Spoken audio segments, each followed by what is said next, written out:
ভোটের কাজে লাগানো যাবে না সিভিক বা গ্রিন পুলিশকে স্পষ্ট নির্দেশ নির্বাচন কমিশনের। সিভিক গ্রিনকে ভোটের কাজে লাগানো যাবে না, এটা জানেন? সিপির উদ্দেশ্যে মন্তব্য নির্বাচন কমিশনের। হ্যাঁ জানি, হাইকোর্টের নির্দেশ আছে, জবাব সিপির।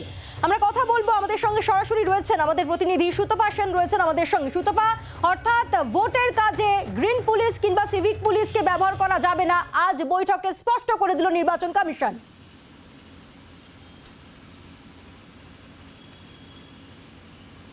একদমই তাই।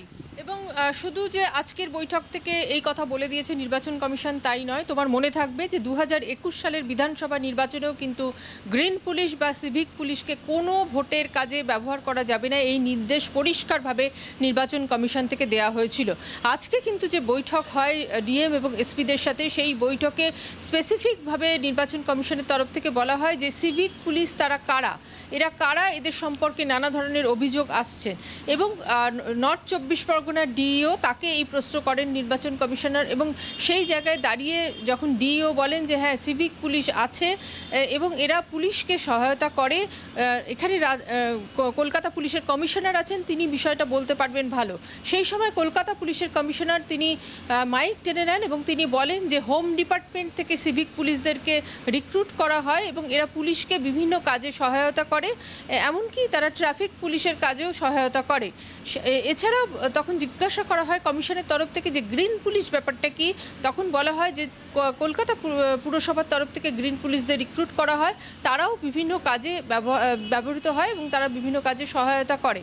এবং সেই সময় তুমি জানো যে বিনোদ কুমার, যিনি কিছুদিন আগেও পুরসভার কমিশনার ছিলেন, তিনি বৈঠকে উপস্থিত ছিলেন, কারণ তিনি এই মুহূর্তে ডেপুটি কমিশনার পদে রয়েছেন নির্বাচন কমিশনে। এবং তিনি তাকে যখন জিজ্ঞাসা করা হলো, তিনি বলেন যে 1000-1500 মতো এরকম গ্রিন পুলিশকে রিক্রুট করা হয় এবং তারা বিভিন্ন কাজে সহায়তা করে।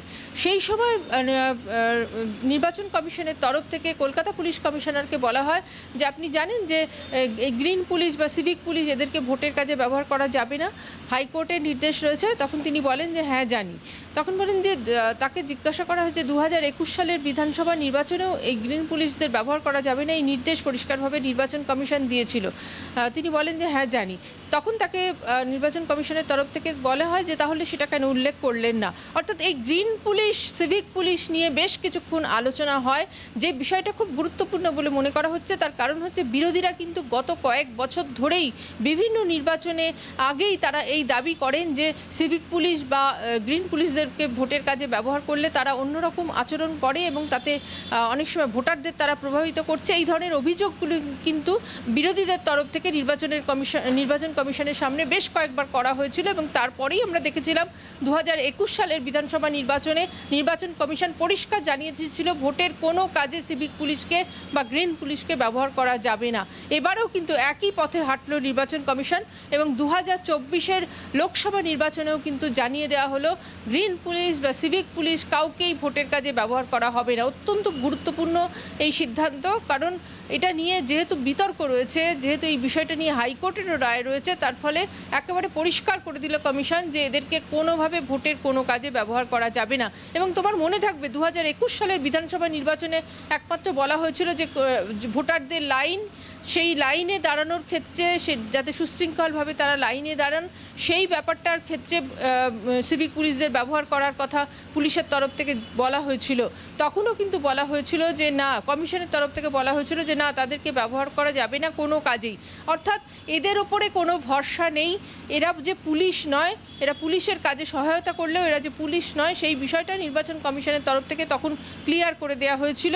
অর্থাৎ 2021-এর বিধানসভা নির্বাচনের সিদ্ধান্তই কিন্তু আবারও লোকসভা নির্বাচনের আগে বলবৎ করা হলো নির্বাচন কমিশনের তরফ থেকে। আজকের বৈঠকে কিন্তু পরিষ্কারভাবে পুলিশ কমিশনারকে এই বিষয়টি জানিয়ে দিয়েছেন নির্বাচন কমিশনার। বাংলার আওয়াজ, বাঙালির আবেগ, জি 24 ঘন্টা।